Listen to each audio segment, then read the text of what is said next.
ประธานาธิบดีโดนัลด์ทรัมป์ได้ขยายคำสั่งห้ามการเดินทางเข้าสหรัฐอเมริกาเนาะโดยเพิ่มอีก5ประเทศและมีผู้ที่เดินทางโดยใช้เอกสารโดยออกจากฝ่ายบริหารที่มาจากประเทศ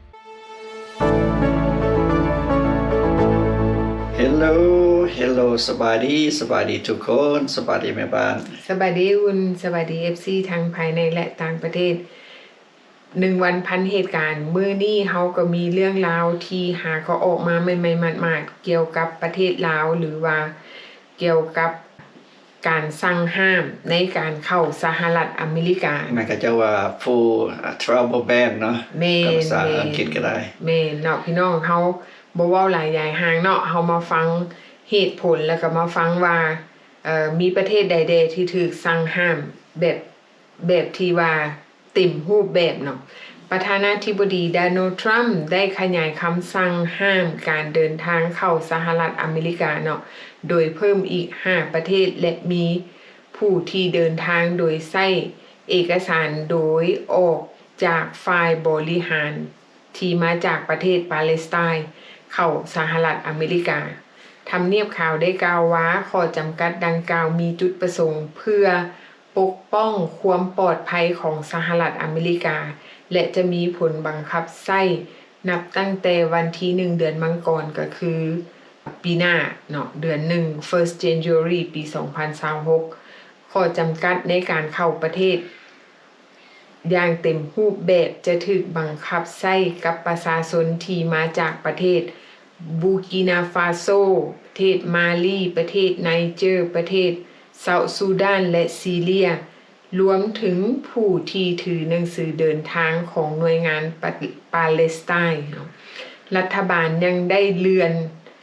ลาวและซีราลีโอนซึ่งก่อนหน้านี้ลาวอยู่ภายใต้ข้อจำกัดบางส่วนเนาะแต่ว่าปัจจุบันนี้จะถูกย้ายไปยังรายชื่อที่ห้ามเข้าประเทศแบบ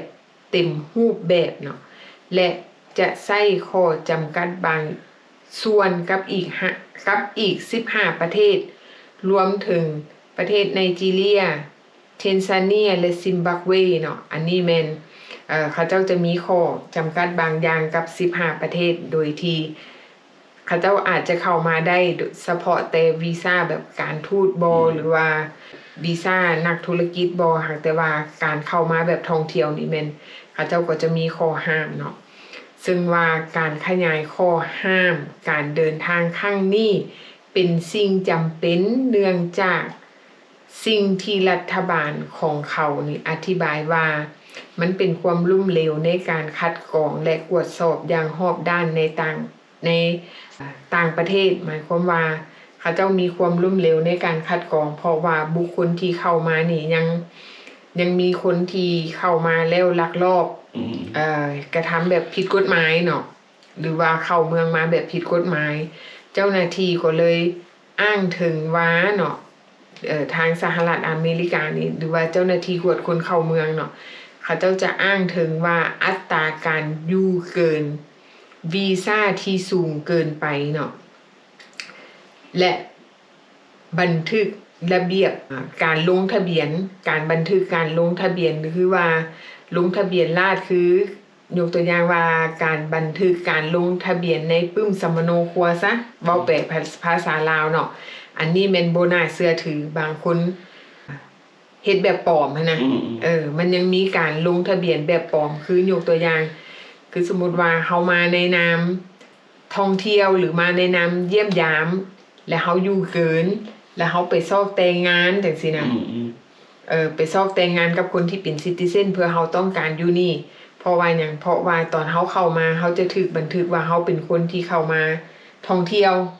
บัดสุดท้ายแล้วเฮาก็ไปแต่งงานเพราะว่าอยู่ในบทบันทึกที่เขาเจ้าข้อมูลที่เขาเจ้าเก็บกำไว้เนาะเฮานี่จะอยู่ในส่วนของเป็นการขอวีซ่ามาในนามท่องเที่ยวและอีกอย่างนึงเนาะการซ่อโกงเกี่ยวกับการ fraud Mary คือพวกที่โซมาเลียตัวอย่างเนาะแม่นที่ก็จะว่าอ้ายเอาน้องแล้วเอาอ้าย พี่น้องเอากันมา แม่น พระเจ้าเฮ็ดมาปลอมบัดนี้นะ แม่นแม่น อันยกตัวอย่างให้ แม่ เบิ่ง เนาะและอีกอย่างหนึ่งก็มีคนจำนวนหนึ่งที่เข้ามาแล้วมาก่อการให้เนาะมาเฮ็ดกิจกรรมของผู้ที่แบบว่าบ่ประสงค์ อืม บ่ประสงค์ดีต่อสหรัฐอเมริกาเข้ามาแล้วไปเป็นผู้ก่อการให้หรือว่าสร้างความเสียหายแก่คนอยู่ภายในประเทศนั่นเองเนาะ ก็ยกตัวอย่างแบบเกิดขึ้นอย่างเดือนแล้วนี่อัฟกานิสถานที่เราไปยิงทหารNational Guard อยู่วอชิงตันดีซีสิ่งนี้ล่ะมันก็เริ่มแบบให้ President Trump แบบเฮ็ดกฎเข่งขึ้นมาอีกกว่าให้เข่งครัดขึ้นมาแต่ก่อนอีก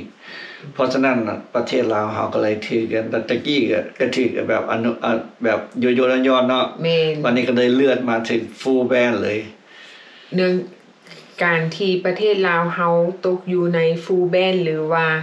ตกอยู่ในการสั่งห้ามการเข้าสหรัฐแบบเต็มรูปแบบนี้เนาะมันก็มีที่เขาเจ้าหน้าที่เขาเจ้ากล่าวอ้างว่า1เป็นการที่ใช้วีซ่าเข้ามาสหรัฐอเมริกาเนาะอยู่เกินวีซ่าอันที่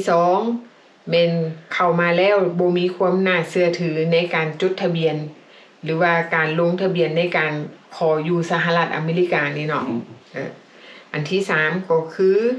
การขาดความร่วมมือในการรับชาวต่างชาติที่ถูกเนรเทศกลับไปยังประเทศของตัวเอง อันนี้แม่นยังบ่ทันได้รับการร่วมมือแบบเต็มรูปแบบ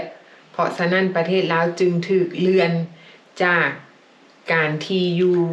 ถูกเลื่อนจากที่ว่าเฮาเป็นโซนสีส้มเนาะตะกี้เนาะ แม่น บัดนี้ถูกเป็นโซนแดงแบบเต็มรูปแบบเนื่องจากว่าข้อจำกัดทางด้านการเมืองก็ว่าแม่นประเทศลาวเฮาก็เลยตกอยู่ในท่าหับว่าซั่นซะก็ถูกแบนแบบเต็มรูปแบบ แม่น บัดนี้ข้อจำกัดเหล่านี้จะถูกปลดปล่อยก็ต่อเมื่อทางสหรัฐอเมริกาเขามีความมั่นใจว่าทางสหรัฐเขาเจ้าจะมีความมั่นใจว่าประเทศดังกล่าวที่เขาเจ้าแบนไปนั่นเนาะจะให้การร่วมมือโดยที่เฮ็ดให้เขาเชื่อมั่นว่ามีการคัดกรองการร่วมมือหรือว่าความน่าเชื่อถือระหว่างประเทศต่อประเทศที่เฮ็ดให้สหรัฐอเมริกามั่นใจว่ามันมีความปลอดภัยเขาจึงจะตัดสินในอีกรอบหนึ่ง ตอนนี้ก็อยู่ในแล้วนะลิสต์สีแดงซะก่อนเนาะ แม่น หมายความว่าเพิ่นต้องเฮ็ดให้เพิ่นเชื่อใจ แม่น ว่าประเทศเฮาสิปรับปรุงได้เนาะ แม่นเนาะจนกว่าว่าทางสหรัฐจะเชื่อมั่นว่าทางประเทศลาวเฮาจะให้การร่วมมือกับสหรัฐแบบเต็มรูปแบบว่าซั่นซะถ้าหากว่าเขาเจ้าเชื่อใจเขาเจ้าจึงสิมีข้อยกเว้นหรือว่าข้อจำกัดอันอื่นที่ออกมาแต่ว่าตอนนี้แม่นเฮาถูกสั่งห้ามแบบเต็มรูปแบบเนาะประเทศที่มีข้อจำกัดแบบห้ามเข้าสหรัฐกะประเทศที่มีข้อจำกัดแบบเต็มรูปแบบในการเข้าสหรัฐอเมริกาก็จะมี19ประเทศ1แม่นอัฟกานิสถาน2บูกินาฟาโซ3พม่า4ชาติ5อีเควทอเรียลกินี6เอริเทรีย7เฮติ8อิหร่าน9ประเทศลาว10ลิเบีย11มาลี12ไนเจอร์13สาธารณรัฐคองโก14เซียราลีโอน15โซมาเลีย16เซาท์ซูดาน17ซีเรีย18เยเมน19ปาเลสไตน์เนาะอันนี้19ประเทศแม่นถือสั่งแบนแบบเต็มรูปแบบหรือว่าแม่นมีข้อจำกัดแบบเต็มรูปแบบเนาะบ่มีข้อยกเว้นแสดงว่าผลกระทบที่ประชาชนลาวเฮาที่อยู่ทางประเทศลาวจะได้รับผลกระทบก็คือ1ผู้ใดที่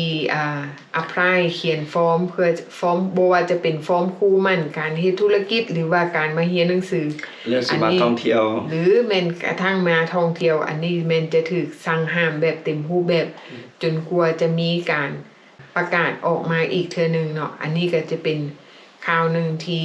ออกมาใหม่ๆเนาะเฮาก็ติดตามข่าวไปนำกันเพราะว่า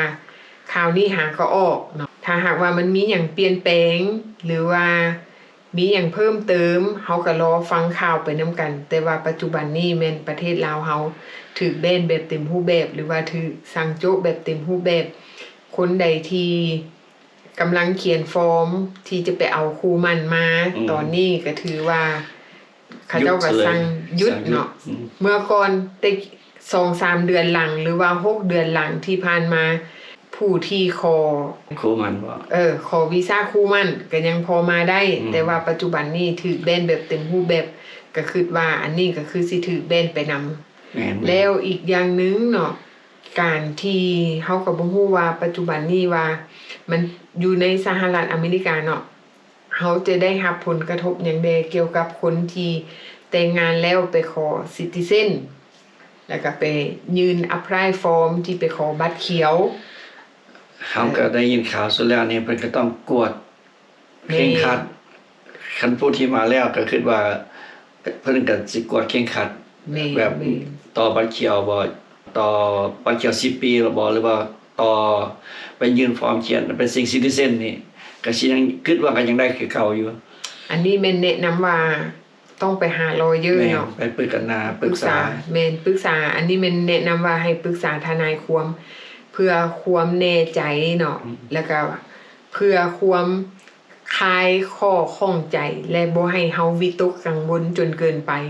บางคนอาจจะว่าโอ้ประเทศลาวถูกแบนแล้วซั่นคนที่มีบัตรเขียวที่มีอยู่ได้เป็นแนวใดคนที่มีอยู่อันนี้แม่นเขาเจ้าก็บ่ได้มีข้อจำกัดใดๆผู้ที่มีแล้วก็ถือไปเนาะแต่ว่าสำหรับคนที่กำลังจะขอต่อหรือแม่นคนจาก2 ปีไปขอเป็น10 ปีแล้วคนขอหลังจากขอ10 ปีแล้วบางคนก็จะขอสิทธิ์ขอเป็นซิติเซนเนาะยื่นฟอร์มเข้าไปขอเป็นซิติเซนอันนี้แม่นแนะนำว่าให้ติดต่อหาทนายความเพราะว่าเขาเจ้าจะให้คำตอบเฮาได้ดีที่สุดดีก่อนเฮามานั่งโซเลได้บ่ได้แม่นเดี๋ยวคิดย่านไปนะ แม่นเนาะเฮาบ่ตีตนไปก่อนไข้แม่นก็เอาแบบแม่บ้านแนะนำแม่นเนาะเอาจะพูดว่าแอนเซอร์ก็ไปถามลอเยอร์แม่นถามลอเยอร์บัดนี้ลอเยอร์แบบใดเฮาต้องไปหา immigration lawyer เนาะแม่นเฮาแบบว่าเก่าบ่ถูกบอนเฮาก็บ่ได้คำตอบที่จะแจ้งเนาะเฮาไปหาทนายความเฮาก็ต้องไปหาทนายความเกี่ยวกับ immigration lawyer หรือว่าคันเฮาไปหา lawyer ทั่วไปเขาเจ้าบ่สามารถให้คำแนะนำเฮาได้ 100% อาจจะให้ได้อยู่แต่ว่าครึ่งๆกลางๆมันบ่คือกับ immigration lawyer เขาเจ้าเฮ็ดเกี่ยวกับเรื่องการเข้าเมืองเนาะอันนี้เขาเจ้าจะให้คำแนะนำเฮาได้ 100% ดีกว่าเฮาสิมาถามกันอ้อนั่นได้บ่อันนี้ได้บ่สิสำหรับคนลาวก็บ่ฮู้หลายคนเนาะบางคนก็หลายคนหรือว่าบางอันส่วนน้อยว่าลอเยอร์ตามที่เข้าใจเนาะลอเยอร์นี่แบบแล่นได้ว่าทุกสิ่งทุกอย่างก็ยกตัวอย่างคือว่าหมอสิเฮาตามเฮาเข้าใจว่าหมอเนาะหมอปัวก็พอได้ทุกสิ่งทุกอย่างเนาะแบบอยู่บ้านเฮาเนาะมันก็มีหมอทั่วไปแล้วก็หมอเฉพาะทางแม่นคือว่าอยู่อเมริกาเนาะมันมีหยังกระเจ้าห้องกันนะหมอทั่วไปก็คือ family doctor specialist ก็หมอเฉพาะทางเนาะแม่นส่วนหลายก็เจ้าก็มีเชี่ยวชาญแต่ละพอร์ตแต่ละส่วนเนาะแม่นหมออยู่บางคนก็หมอผ่าตัดบางคนก็หมอเอาลูกออกว่าก็เป็นหมอคือกันเนาะเพราะฉะนั้นเอาตัวอย่างให้เบิ่งซื่ออันนี้เป็นเปรียบเทียบเนาะก็คือเฮาไปหาทนายความเนาะทนายความที่ขึ้นศาลเกี่ยวกับครอบครัวทนายความเกี่ยวกับความหุนแฮงของทางครอบครัวทนายความเกี่ยวกับเรื่องอุบัติเหตุทนายความเกี่ยวกับ immigration ก็คือทนายความเกี่ยวกับการกวดคนเข้าเมืองอันนี้แม่นแต่ละทนายความก็แตกต่างเนาะเพราะฉะนั้นเฮาต้องไปหาทนายความที่ถูกบอนเพราะฉะนั้นเขาเจ้าจึงจะให้คำตอบของเฮาได้ถูกต้องตามที่เฮาอยากรู้เนาะแต่ว่าสิ่งสำคัญคือการยื่นฟอร์มขอบัตรเขียวบ่ว่าจะเป็น2 ปีหรือ10 ปีแม่นแนะนำติดต่อหาทนายความดีที่สุดเพราะว่าทุกมื้อนี้ฟอร์มนี่ก็มีการเปลี่ยนแปลงเขียนมื้อนี้มื้ออื่นเปลี่ยนอันใหม่แล้วเนาะเพราะว่าทุกมื้อนี้นะ บ้านเมืองมันเปลี่ยน1 วันพันเหตุการณ์คือว่านั่นแหละเปลี่ยนใหม่อยู่บ่เซาเนาะเพราะว่าหยังเพราะว่าประธานาธิบดีเฮานี่นะเรานี่เปลี่ยนใหม่อยู่บ่เซาเนาะเราบ่คือเก่าเราคิดอันใดได้เราก็สั่งออกมาให้เฮาเปลี่ยนอารมณ์ของเราคือกับอากาศแต่ละมื้อน่ะมื้อร้อนมื้อหนาวมื้อสิร้อนก็ร้อนมื้อสิหนาวก็หนาว เพราะฉะนั้นเราก็ติดตามข่าวไปนำเพิ่นเนาะว่าเพิ่นสิออกมาแพลนอะไร แม่น เฮาก็บ่ฮู้ แม่น แต่ละมื้อแต่ละมื้อก็มีแพลนเพิ่นออกมาแพลนมาใหม่ๆมาตลอด แม่น เพราะฉะนั้นก็ติดตามข่าวไปเรื่อย แม่เนาะบัดนี้แม่บ้านก็สิมาสรุปว่าบางคนอาจจะถามว่าอ้าวเป็นหยังประเทศลาวคือถูกแบนเนื่องจากเหตุผลก็คือ1อัตราการอยู่เกินของวีซ่าเนาะมาแล้วอยู่เกินวีซ่าเกินกำหนดนี่สูงอันที่2แม่นมาแล้วอยู่สหรัฐอเมริกาอยู่นี่แล้วเฮ็ดผิดระเบียบกฎหมายอันที่3ก็คือการแต่งงานแบบผิดกฎหมายบ่การฉ้อโกงเกี่ยวกับเรื่องการขออยู่ในสหรัฐอเมริกาอันสุดท้ายก็คือสิ่งสำคัญก็คือการขาดความร่วมมือในการรับชาวต่างชาติที่ถูกเนรเทศกลับคืนประเทศนั่นเองเนาะอันนี้แม่นข้อสำคัญเมื่อในใจความที่เป็นอย่างจึงถูกแบนหรือว่าถูกสั่งห้ามแบบเต็มรูปแบบแล้วอีกอย่างหนึ่งบางคนอาจจะถามว่าอ้าวเนรเทศบางคนบ่เข้าใจเนรเทศแปลว่าอีหยังเนาะแม่บ้านก็จะอธิบายให้ฟังว่า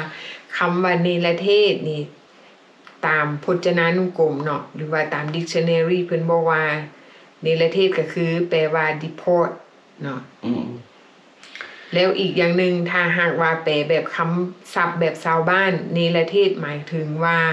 การขับไล่ให้พ้นออกจากประเทศโดยที่เฮาเฮ็ดผิดกฎหมายเพิ่นก็เลยได้เนรเทศเพิ่นเขาเจ้าบ่อยากใช้คำว่าขับไล่เนื่องจากว่าอยู่และเฮ็ดผิดและขับไล่ให้พ้นออกจากประเทศมันเป็นคำศัพท์ทางการแปลว่าเนรเทศเนาะพี่น้องอย่าสับสนเนาะบางคนอยู่นี่ที่มาใหญ่อยู่นี่เขาเจ้าบ่เข้าใจเพราะว่าเฮาได้ยินหลายๆคนถามว่าเนรเทศมันแปลว่าอีหยังเนรเทศแปลว่าการขับไล่ให้พ้นออกจากประเทศ แม่นอันนี้ฮู้จักแต่ว่าขับไล่ถูกไล่ออก แม่ มันเป็นศัพท์ง่าย แม่นะ ๆศัพท์เลือกๆเขาก็บ่ฮู้ แม่นศัพท์ทางการหมายความว่าเนรเทศแต่ว่าคันศัพท์แบบว่าชาวบ้านก็คือแม่นการขับไล่ให้พ้นออกจากประเทศเนื่องจากว่าเฮาเฮ็ดผิดกฎหมาย แม่นโอเค เนาะถ้าหากว่ามีคำผู้ใดมีคอมเมนต์หรือว่ามีอันใดใหม่ๆที่จะมาแบ่งปันความรู้ให้หลายๆคนได้เรียนรู้ไปนำกันก็คอมเมนต์เข้ามาเนาะพี่น้องเนาะสำหรับคลิปนี้ก็ขอลาไปก่อนบ๊ายบาย บ๊ายบาย